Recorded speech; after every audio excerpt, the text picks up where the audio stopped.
سلامونه ګرانو کتونکو، زه یم زمشا خان. تاسو ګورئ زمشا خان یوټیوب چینل. دغه لس کارونه هیڅکله مه کوه. داسې یو څو خبرې درته ښایم په ژوند کې به دا هیڅکله نه کوي. ټول ناول والدین ته بیرته خبرې مه کوه. یعنې ستا مور او پلار چې تا ته څه خبره وکړي، اکثر مور او پلار داسې وي چې خپل اولادونو ته نصیحتونه کوي، نو هغه په اولاد باندې ډېر زیات بد لګي، نو هغه ورته بیرته په واپسې کې جواب ورکوي او ډیر په رټلې خبرې ورته کوي. تاسو ته اندازه نشتی تاسو والدین چې دي، مور پلار، هغه زړونه چې دي هغه وخت سره کمزوري کیږي او بیا ستا په دې رټلو خبرو باندې هغه ډیر زیات خفه کیږي، زړه نه ازار وزي. ځان ازاري کوم، خپل مور پلار ته هیڅ کله واپسې کې جواب مه ورکوه. دویم، د چا زړه هیڅ کله مه ماتوه. ګوره، زه خپل ذاتی زندگی کې په دې خبره ډیر زیات زور لګوم او زه خپل زما ډیر کوشش وي چې زما د خولې نه داسې څه خبره ونه وځي چې د بل انسان په زړه خفه شي، زړه یې مات شي. نو تاسو هم دا کوشش کوئ چې خولې نه داسې خبره ونه کوي یا داسې اکشن ونه کوي چې د بل انسان چې دی زړه مات شي، هغه ستانه خفه شي.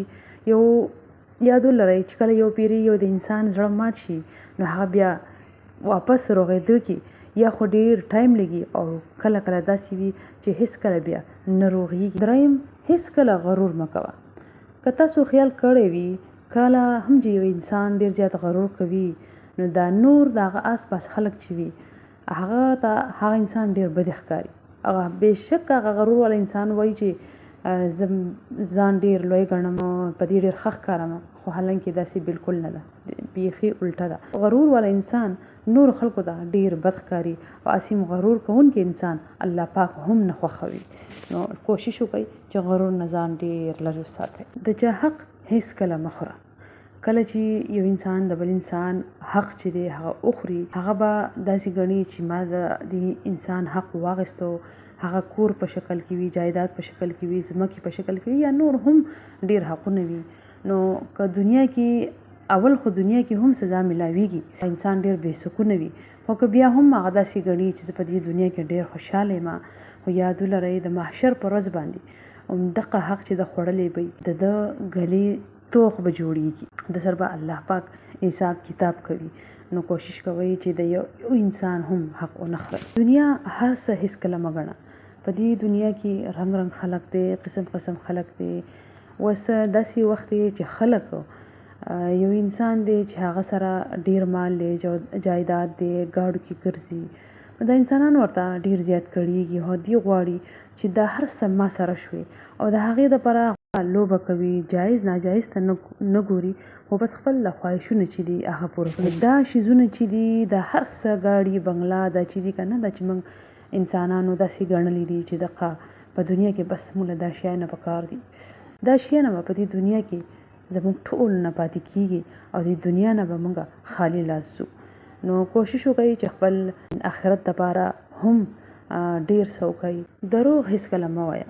کله یو انسان چې په هر خبره کې دروغ وایي، بیا ژوند کې داسې وخت هم راځي چې که هغه رښتیا خبره هم کوي خو خلک داسې ګڼي چې نه دی دروغ وایي، دی خو ډیر دروغجن دی. نو ستا هغه صحیح او رښتیا خبره باندې بیا هم خلک چې دی هغه یقین نه کوي. نو کوشش وکړه چې په ژوند کې هیڅ کله دروغ نه وایي. هیڅ کله به په ژوند کې ځان بې صبره کوي نه، بې صبري به نه کوي. ګوره، کله چې ژوند کې انسان څه کار کوي یا څه داسې خواهش لري یا ضرورت لري، هغې کې خامخا وخت لګي، په هر شي کې خامخا وخت لګي.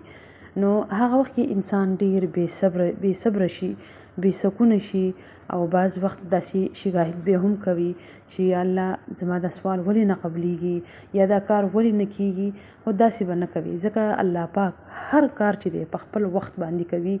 الله پاک ستا دپاره هغه څه کوي کوم چې ستا دپاره ښه وي. بله خبره دا ده چې د له چا سره کینه هیڅ کله مه کوه. خپل لمونځ هیڅ کله مه پرېږده.